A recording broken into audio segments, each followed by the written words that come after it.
오늘 바울의 발걸음을 통해서 성경이 우리에게 주시는 지혜를 또 살펴보고자 합니다. 데살로니가에서 믿지 않는 유대인들 때문에 바울 일행은 급히 베레아로 내려왔죠. 근데 베레아 사람들은 간절한 마음으로 말씀을 받고 또 그 말씀을 상고했었습니다. 그랬더니 데살로니가와 베레아에는 큰 차이가 있었는데 데살로니가 회당에 있던 유대인들은 아주 조금만 믿었어요. 근데 베레아 회당에 있었던 유대인들은 많이 믿었다라고 했습니다. 그러니까 성경을 깊이 연구하고 공부하고 생각해 보면 예수 그리스도께서 진리임을 알 수밖에 없습니다. 그래서 많이 믿게 되는 거죠. 데살로니가 사람들은 그냥 생각 안 하고 믿지 않았습니다. 그래서 우리는 말씀을 듣고 상고해야 합니다. 자, 근데 바울이 이 베레아도 또 급히 떠나게 됩니다. 그리고는 그 유명한 아테네, 그리스 철학의 중심이자 또 문화의 중심지인 아테네로 가게 됩니다. 그곳에서 어떤 일이 일어나는지 오늘 우리 살펴보면서 또 주님의 음성을 듣게 되기를 소망합니다. 근데 그 전에 본문을 보기 전에 죄는 어디에서 시작되었는가 한번 다시 또 생각해 보죠. 장소적으로는 어디였어요? 에덴에서 시작됐죠. 예. 근데 실제적으로는 어디에서 시작됐어요? 마음에서 시작됐죠. 아담과 하와의 마음 속에서 시작됐습니다. 그들의 마음 속에서 하나님을 향한 믿음보다 뱀의 말에 대한 믿음이 더 컸기 때문에 시작이 됐죠. 근데 뱀은 아담과 하와의 어떤 부분을 공략했는가 생각해 보면 너희의 눈이 열려서 곧 하나님과 같이 될 것이다 라고 말했습니다. 아담과 하와가 먹은 나무는 뭐였어요? 선악을 알게 하는 나무였습니다. 창세기 3장 5절과 6절 한번 볼까요? 창세기 3장 5절과 6절 함께 읽어보죠. 너희가 그것을 먹는 날에는 너희 눈이 밝아져 하나님과 같이 되어 선악을 알 줄 하나님이 아심이니라. 여자가 그 나무를 본즉 먹음직도 하고 보암직도 하고 지혜롭게 할 만큼 탐스럽기도 한 나무인지라. 여자가 그 열매를 따 먹고 자기와 함께 있는 남편에게도 주매 그도 먹은지라. 아멘. 자, 하나님도 선악을 알게 하는 나무다라고 하셨고 그 나무의 열매를 먹지 말라 하셨습니다. 뱀도 사실 이것을 먹는 날에는 너희 눈이 밝아져서 하나님과 같이 선악을 알게 될 것이다 라고 말을 했어요. 무엇이 선이고 무엇이 악인 줄 알 수 있게 된다 하는 거죠. 근데 그 말을 받아들인 하와는 그 말을 어떻게 이해했는지 보시면 6절에 보면 자신을 지혜롭게 할 만큼 탐스러웠다 이렇게 생각했습니다. 보통 히브리어에서 우리가 생각하는 지혜라는 단어는 호크마라고 해요. 그래서 하나님께로부터 오는 지혜를 호크마라는 히브리어로 사용합니다. 근데 여기 창세기 3장 6절의 지혜는 호크마가 아니라 샤칼이라는 단어를 썼어요. 이 샤칼이라는 단어는 통찰하고 분별해서 성공에 이르는 능력을 얘기합니다. 그래서 우리가 흔히 말하는 지식이에요. 지식이 많으면 우리가 그 지식을 사용해서 자신이 원하는 어떤 일을 이루게 되죠. 그래서 이 샤칼은 자기 스스로 판단하는 능력입니다. 그래서 지식이라고 말하는 것이 더 알맞겠습니다. 그래서 하와가 원한 것은 하나님으로부터 오는 지혜를 기다린 것이 아니라 자신이 스스로 판단할 수 있는 지식을 갖추는 거였어요. 그리고 그 선악과를 따 먹은 후 사람은 정말로 스스로 판단하는 지식을 갖게 됐어요. 선과 악의 기준이 하나님의 말씀이 아니라 나 자신의 생각이 선악의 기준을 나누는 기준이 된 것이죠. 여러분은 무엇을 판단할 때 무엇을 기준으로 판단하세요? 하나님의 말씀을 기준으로 판단하십니까? 아니면 여러분의 생각을 기준으로 판단하십니까? 우리의 그 기준이란 얼마나 보잘것없는지 한번 생각해 보시죠. 얼마나 부정확하고 상황에 따라 또 사람에 따라 우리의 기준은 이리 갔다 저리 갔다 합니까? 똑같은 일을 해도 내가 하면 괜찮고 남이 하면 안 되는 것이 우리의 기준입니다. 나에게 잘해주는 사람은 좋은 사람이고 나에게 잘 안 대해주는 사람은 나쁜 사람이라고 결정 내리는 것이 우리의 기준이에요. 그렇죠? 여러분들이 그 사람 참 좋아하는 사람 대부분 여러분한테 다 잘해주는 분들이죠. 여러분들 그 사람 못 쓰겠어 하는 사람은 어때요? 다 여러분한테 잘 못해주는 사람입니다. 그래서 똑같은 사람이라도 어떤 사람은 그 사람 참 좋은 사람이야 하고 어떤 사람은 그 사람 참 나쁜 사람이야 라고 할 수 있어요. 그러니까 우리의 기준은 이만큼 믿을 수 없다는 거예요.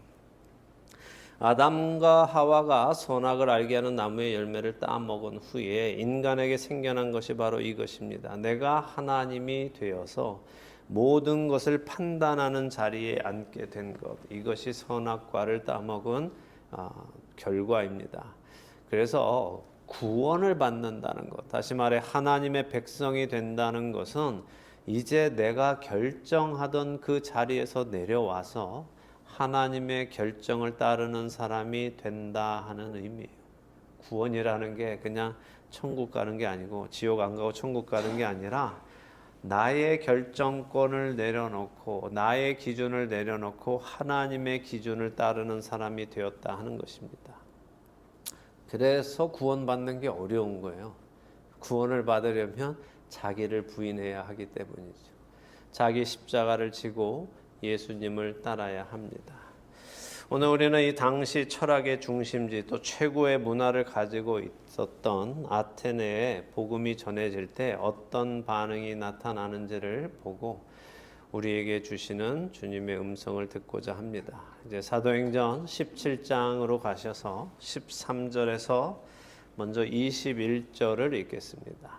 사도행전 17장 13절에서 21절입니다. 읽겠습니다. 데살로니가에 있는 유대인들은 바울이 하나님의 말씀을 베레아에서도 전하는 줄을 알고 거기도 가서 무리를 움직여 소동하게 하거늘 형제들이 곧 바울을 내보내어 바다까지 가게 하되 실라와 디모데는 아직 거기 머물더라. 바울을 인도하는 사람들이 그를 데리고 아덴까지 이르러 그에게서 실라와 디모데를 자기에게로 속히 오게 하라는 명령을 받고 떠나니라. 바울이 아덴에서 그들을 기다리다가 그 성에 우상이 가득한 것을 보고 마음에 격분하여 회당에서는 유대인과 경건한 사람들과 또 장터에서는 날마다 만나는 사람들과 변론하니 어떤 에피쿠로스와 스토아 철학자들도 바울과 쟁론할세 어떤 사람은 이르되 이 말쟁이가 무슨 말을 하고자 하느냐 하고 어떤 사람은 이르되 이방 신들을 전하는 사람인가 보다 하니 이는 바울이 예수와 부활을 전하기 때문이러라. 그를 붙들어 아레오바고로 가며 말하기를 내가 말하는 이 새로운 가르침이 무엇인지 우리가 알 수 있겠느냐.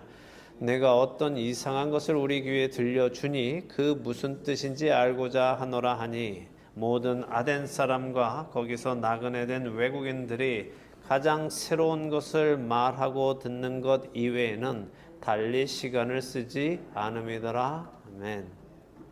자, 바울이 베레아에서 말씀을 전하면서 많은 사람들이 믿게 되었는데 데살로니가에 있던 유대인들이 그게 또 못마땅했어요. 그래서 베레아까지 또 쫓아와서 사람들을 충동해서 바울을 위협했습니다. 그래서 베레아에서 예수님을 알게 된 그리스도인들이 급히 또 바울만 빼내서는 아덴, 곧 아테네로 피신을 시켰습니다. 그래서 실라와 디모데는 그냥 베레아에 남았고 급히 바울만 피신을 한 것입니다. 그건 굉장히 위험했다는 것이고 급박했다는 것입니다.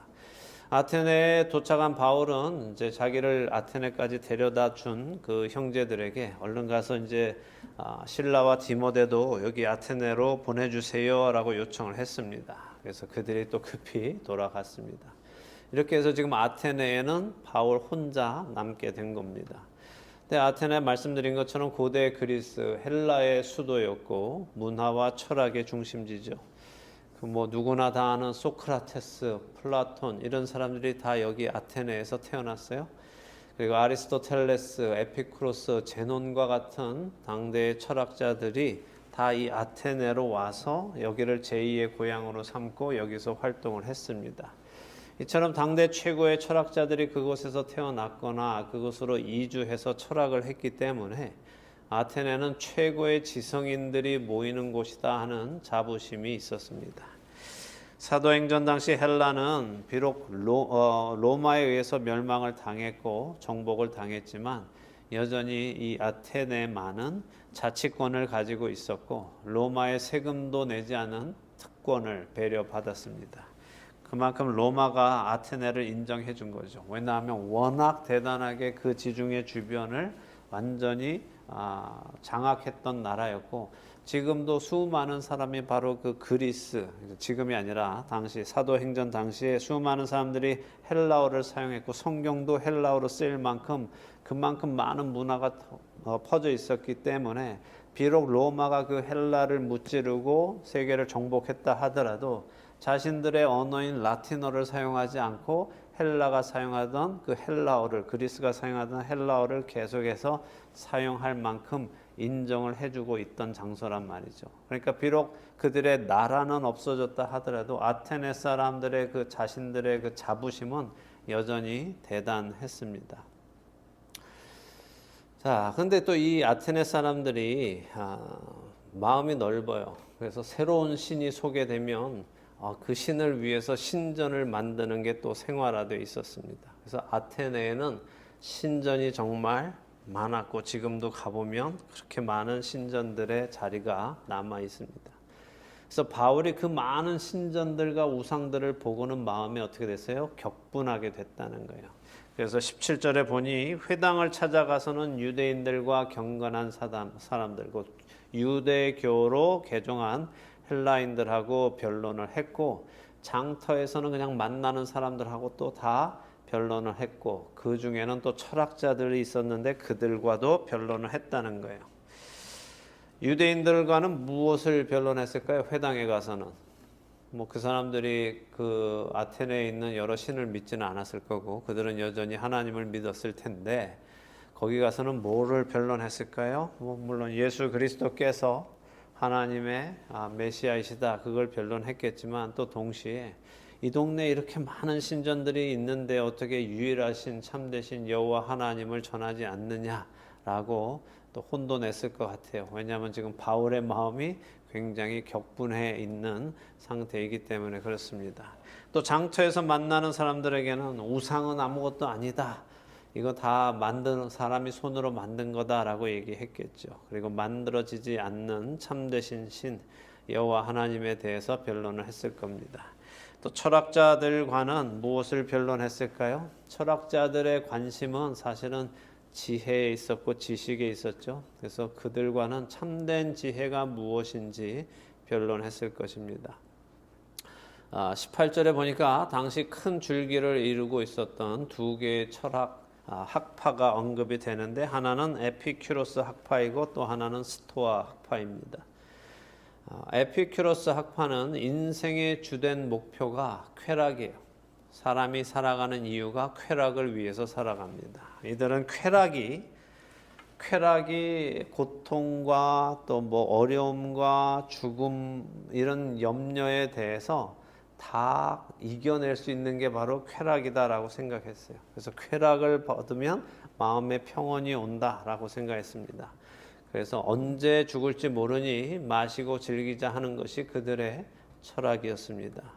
이들은 신이 있다고는 믿었지만 신이 인간과 관계를 맺는다고는 생각하지 않았습니다. 그리고 죽은 후의 세계도 없다고 믿었습니다. 그러니까 죽은 후에 아무것도 없으니까 선과 악이 중요하지 않았고 자신의 삶에 책임을 질 이유도 없었고 그래서 그냥 먹고 마시고 즐겼던 사람들입니다. 오늘 현대 사회에도 바로 이 에피큐로스 학파의 철학이 녹아 들어있죠. 젊은 세대들 뭐라 그래요? 욜로족 들어보셨죠? 인생은 한 번 산다.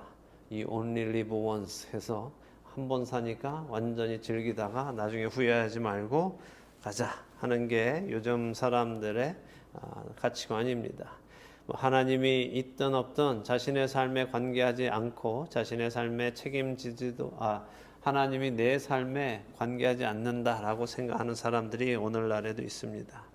그래서 이런 걸 보면 죄인의 생각은 사실 변하지 않는 것을 봅니다. 몇천 년이 지나도 생각은 여전히 똑같아요. 왜냐하면 그 생각을 주는 존재가 똑같기 때문에 그렇죠.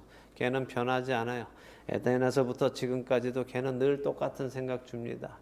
아무것도 너를 다스리지 못하게 하고 너 원하는 것을 하고 살아라 라고 그렇게 가르치죠. 그래서 그 안에 담겨있는 기본적인 죄된 생각은 변하지 않고 선악과를 따먹고 자신들이 기준이 돼서 살아가는 겁니다. 자, 또 스토아 학파가 있는데 이 사람들은 또 반대로 이성을 아주 중시했습니다. 그래서 이들은 쾌락을 거부했어요. 그래서 금욕주의를 주장했고 자연과 조화된 삶, 또 만인 형제주의를 주장했어요. 그러니까 모든 사람은 다 형제니까 다 같이 주어진 자연 속에서 조화를 이루면서 사는 것이 가치 있는 삶이다라고 주장한 게 스토아 학파입니다. 조금 괜찮은 사람들 같죠? 쾌락을 쫓는 사람들보다 그래도 이 사람들은 괜찮은 사람들 같아요. 그래서 문제가 뭐냐면 이들은 스스로를 의롭다라고 생각했어요. 스토아 학파는 우리는 저런 쾌락주의자들하고 달라. 우리는 의로운 사람들이야 라고 생각했어요. 그래서 하나님 앞에 모든 사람이 죄인이라는 기독교의 기본 가치관을 그들은 받아들일 수가 없어요. 자신들은 의롭기 때문에. 스토아 철학 역시 오늘날 시대에도 많은 사람들이 가지고 있는 가치관이죠. 자연과 조화를 이루며 살자는 뉴에이지 사람들도 있고 모든 세상의 사람들이 한 형제니까 우리가 하나가 되어서 잘 살자고 평화롭게 살자고 하는 사람들이 있습니다. 이게 언뜻 들으면 좋은 것 같지만 결국 이들 역시 스스로 하나님의 자리에 앉아 있는 사람들입니다. 그래서 세상은 항상 이렇게 한쪽으로 양쪽으로 치우치게 되어 있습니다. 자, 이 철학자들과 바울이 지혜에 대해서 변론을 했습니다. 그랬더니 그 철학자들이 바울을 말쟁이라고 불렀어요. 이 말쟁이가 무슨 말을 하려는가 보자 이렇게 비아냥거렸습니다. 말쟁이라는 말의 원어는 씨를 주워 먹는 새의 모습을 의미해요. 그러니까 새가 여기 가서 조금 먹고 저기 가서 조금 집어먹고 이렇게 돌아다니잖아요. 그 모습을 이 말쟁이라고 하는 거예요. 그러니까 자기들처럼 정통 철학을 해서 깊이 있는 지식이 있는 자들이 아니라 바울은 여기 가서 조금 저기 가서 조금 이렇게 얕은 지식을 가져와서 뭔가 아는 척하는 사람이다라고 하는 겁니다. 조롱하는 거죠. 그리고 또 어떤 사람들은 저 사람 뭔가 새로운 이방신을 전하나 보다 하면서 들었다고 해요. 바울이 예수 그리스도와 그분의 부활을 전했기에 그들은 이게 새로운 종교인가 보다라고 생각했습니다. 근데 이방신, 신이라고 하면은 헬라어로 하면은 테오스라고 해요. 테오스가 이제 신인데, 그래서 이방신을 전하나 보다라고 하면은 원어로 보면 테오스를 전하나 보다라고 하는 게 옳아요. 근데 여기에서는 어떤 단어가 쓰였냐 하면 다이모니안을 전하나 보다 이렇게 돼 있어요. 다이모니안은 디몬의 원어입니다. 그러니까 마귀를 의미하는 거죠. 그러니까 예수님을 전하는 바울한테 제가 무슨 어떤 또 잡신을 전하는구나 이렇게 생각했다는 거예요. 그러니까 아테네 사람들은 바울이 전하는 예수님을 그냥 하찮은 신, 마귀 중에 하나, 귀신 중에 하나로 생각을 했어요. 자신들이 잘 모르는 개념, 부활과 영생 이런 것을 설명하니까 그랬습니다. 어쨌든 이들이 이 바울을 붙들은 건 그냥 이렇게 체포한 게 아니라 데리고서는 아레오바고라는 곳으로 가면서 야, 네가 가르쳐주는 네가 말하는 그 새로운 가르침을 우리한테 좀 알려줘봐라고 합니다. 근데 그것은 그들이 정말 그게 뭔지 알고 싶어서가 아니라 왜 그랬대요? 이 철학 도시에 살면서 이들은 뭔가 새로운 게 나오면 제일 먼저 그 정보를 접하는 사람이 되는 것에 의미를 두기 때문에 그거 하는 거 외에는 딴 거를 안 한다고 되어 있죠. 그러니까 그냥 늘 뭔가 새로운 거 나오면 그거 먼저 빨리 알고자 하는 그런 사람들이었기 때문에 바울이 뭔가 새로운 얘기를 하니까 그거 한번 들어서 자신의 지식의 창고에 한 군데에 그것을 넣어놓기 위해서 데리고 갔다는 얘기예요. 그런 그들과 바울은 어떤 대화를 나누는지 22절에서 우리 31절을 보겠습니다. 22절부터 31절입니다. 바울이 아레오바고 가운데 서서 말하되 아덴 사람들아 너희를 보니 범사에 종교심이 많도다. 내가 두루 다니며 너희가 위하는 것들을 보다가 알지 못하는 신에게라고 새긴 단도 보았으니 그런즉 너희가 알지 못하고 위하는 그것을 내가 너희에게 알게 하리라. 우주와 그 가운데 있는 만물을 지으신 하나님께서는 천지의 주제시니 손으로 지은 전에 계시지 아니하시고 또 무엇이 부족한 것처럼 사람의 손으로 섬김을 받으시는 것이 아니니 이는 만민에게 생명과 호흡과 만물을 친히 주시는 이심이라. 인류의 모든 족속을 한 혈통으로 만드사 온 땅에 살게 하시고 그들의 연대를 정하시며 거주의 경계를 한정하셨으니 이는 사람으로 혹 하나님을 더듬어 찾아 발견하게 하려 하심이로되 그는 우리 각 사람에게서 멀리 계시지 아니하도다. 우리가 그를 힘입어 살며 기동하며 존재하느니라.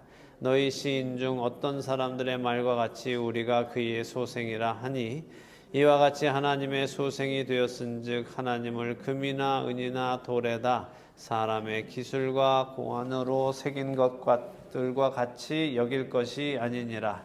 알지 못하던 시대에는 하나님이 간과하셨거니와 이제는 어디든지 사람에게 다 명하사 회개하라 하셨으니 이는 정하신 사람으로 하여금 천하를 공의로 심판할 날을 작정하시고 이에 그를 죽은 자 가운데서 다시 살리신 것으로 모든 사람에게 믿을 만한 증거를 주셨음이니라 하니라. 아멘. 자, 바울이 그들에게 말했어요. 내가 다 이렇게 여기 지금 아테네 좀 돌아다녀 보니까 신전이 엄청 많더라. 근데 그 신전이 다 이 신에게 저 신에게 뭐 수많은 신들을 섬기는 신전인데 심지어 어떤 신전은 알지 못하는 신에게 제사를 지내는 것도 봤다.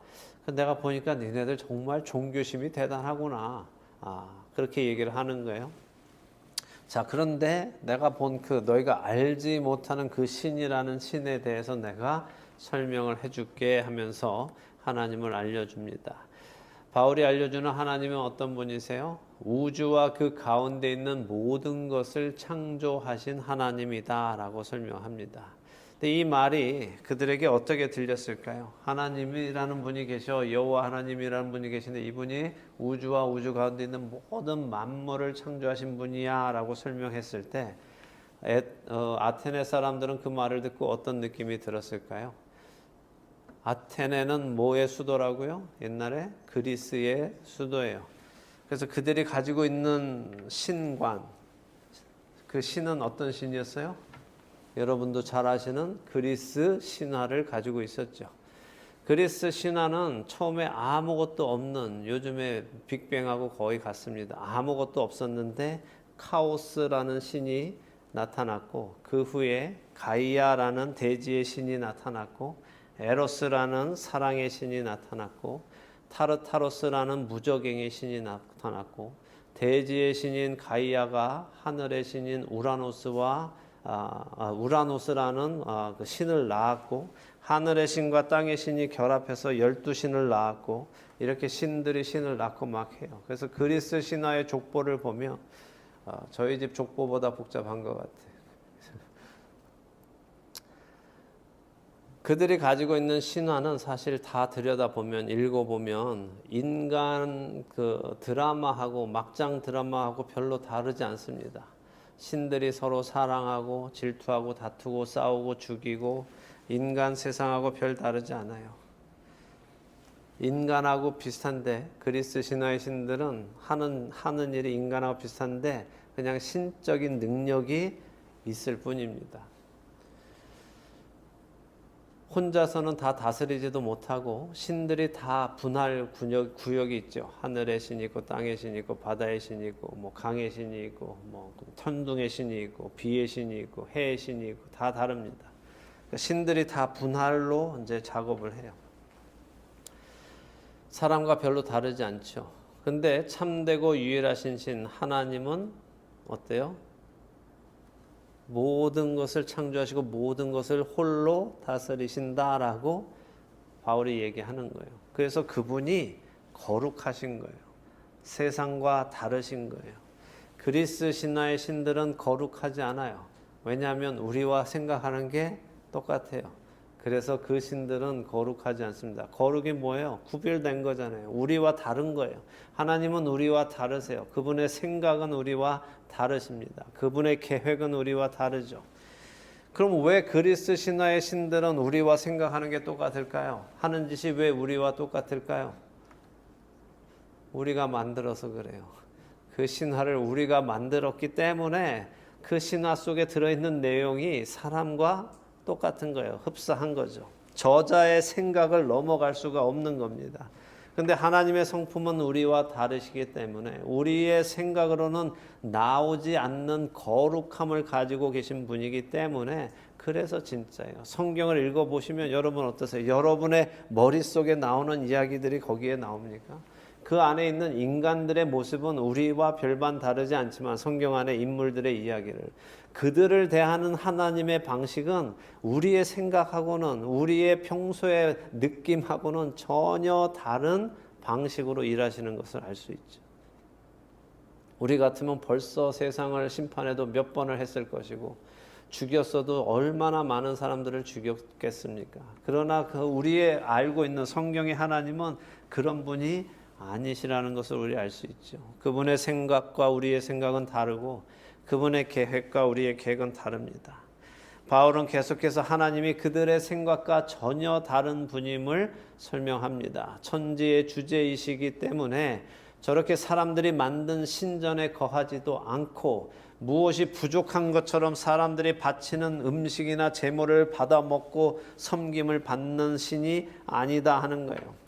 인간이 만들어낸 모든 신은 인간이 섬겨야 합니다. 먹을 것도 갖다 줘야 되고 돈도 가져다 줘야 되고 재물도 갖다 바쳐야 그래야 그 신이 그것을 받고 자신의 사람들의 기도 제목을 들어주고 합니다.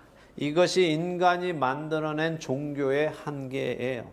그런데 참된 신, 그분은 사람의 손으로 섬김을 받는 것이 아니라는 거예요. 섬김을 받는 것이 아니라 오히려 세상의 모든 사람들에게 생명과 호흡과 필요한 모든 것을 제공해 주시는 분이다라고 바울이 하나님을 설명합니다. 근데 그 하나님이 하나님을 알지 못하던 시대에 사람들이 다른 신을 만들어 섬기던 것을 간과하셨다라고 해요. 그것을 그냥 눈 감으셨다는 거예요. 그냥 못 본 척 하셨다는 게 아니라 하나님이 눈을 그냥 감아버리셨다는 겁니다. 왜냐하면 하나님은 죄를 보실 수 없기 때문에 죄를 보시면 심판하셔야 하기 때문에 하나님이 눈을 감으셨다는 말씀입니다. 근데 이제는 하나님이 친히 육신을 입고 이 땅에 오셔서 하나님 나라에 대해 온 세상에 대해 알리기 시작하셨기 때문에 이제는 어디든지 사람에게 명하여서 회개하라라고 하셨다는 겁니다. 다시 말해 세상을 향한 하나님의 심판이 시작되었다라는 말씀이고 그렇기에 회개해서 생명을 얻으라라고 바울이 선언하는 것입니다. 자, 바울의 복음을 전해 들은 아테네 사람들의 반응은 어떨까요? 나머지 세 절을 읽겠습니다. 32절에서 34절입니다. 그들이 죽은 자의 부활을 듣고 어떤 사람은 조롱도 하고 어떤 사람은 이 일에 대하여 내 말을 다시 듣겠다 하니 이에 바울이 그들 가운데서 떠나매 몇 사람이 그를 가까이 하여 믿으니 그 중에는 아레오바고 관리 디오누시오와 다말이라 하는 여자와 또 다른 사람들도 있었더라. 아멘. 자, 바울의 말에 어떤 이들은 죽은 사람이 다시 부활한다고 그거 뭐 말도 안 되는 소리를 하고 있어 하면서 조롱했고 어떤 사람들은 그 흥미로운데 다음에 좀 더 다시 한번 들어보자라고 했어요. 이거는 뭐 정말 다시 듣겠다는 얘기가 아니라 그냥 언제 밥 한번 먹읍시다 그 얘기와 똑같은 거예요. 아무 의미 없이 그냥 하는 거예요. 다음에 다시 한번 들읍시다 그 얘기는 그냥 끝나는 겁니다. 그들이 정말 듣기를 원했다면 바울은 다시 가서 그들과 말을 했을 거예요. 근데 바울이 떠났다고 하죠. 그러니까 복음을 들어도 이들은 변화하지 않습니다. 반응하지 않습니다. 왜 그렇습니까? 그들은 스스로 지혜에 있다고 생각하기 때문에 그래요. 스스로 최고의 학문을 가지고 있다고, 스스로 최고의 지식을 가지고 있다고 생각하기 때문입니다. 선악과를 먹은 자들은 그 선악과를 토해내지 않는 이상 복음이 그 안에 들어갈 수 없습니다. 오늘날에도 슬픈 현실을 보세요. 미국의 수많은 명문 대학들, 하버드, 예일, 프린스턴 이런 대학들이 다 처음 시작할 때는 신학교로 시작했고 성직자들을 교육하기 위해서 시작했지만 이 대학들이 다 명문 대학이 되고 나니까 어떻게 해요? 자신들이 세계 최고의 지식을 가지고 있다고 생각하니까 어떻게 됩니까? 이제는 하나님의 말씀을 가르쳐서 하나님으로부터 지혜, 호크마를 받아서 일하는 하나님 나라의 일꾼들을 만들어내는 것이 아니라 자신들의 지혜, 샤칼, 지식을 주어서 높은 자리에 오르는 자들을 만들어냅니다. 고린도전서 8장 1절에 지식은 사람을 교만하게 한다고 말씀하세요. 자신을 지식으로 채우는 자들은 하나님의 지혜를 받아들이지 못합니다. 자신이 똑똑하다고 믿는 사람들은 하나님의 지혜를 받아들이지 못합니다. 참된 지식과 지혜는 하나님을 경외하는 것으로부터 시작한다고 잠언은 말씀하세요. 오늘 우리 안에도 내가 뭐 좀 안다고 하나님의 자리에 앉으려는 태도들이 우리 속 안에서 나옵니다. 그러나 그러한 태도는 아테네 사람들에게서 보듯이 복음을 들어도 받아들여지지 않는 불행한 일을 가지고 옵니다. 교만은 멸망과 패망의 선봉이라고 하셨습니다. 내가 가진 지식이 하나님을 거부하는 데 사용되지 않도록 주의해야 합니다. 내가 가지고 있는 지식이 성경을 넘어서 성경의 권위를 넘어서 판단하기 시작하면 우리는 하나님을 멀리하게 됩니다. 지식이 아니라 지혜를 가지는 우리가 되기를 원합니다. 바울의 고백처럼 나에게 유익하던 것들을 그리스도를 위하여 다 해로 여기고 그리스도를 아는 지식이 가장 고상한 것이기에 모든 것을 배설물로 여기고 오직 주님만을 알아가는 우리가 되기를, 그래서 모두가 주님 앞에 기쁨으로 갈 수 있는 자들이 되기를 예수님의 이름으로 축원합니다.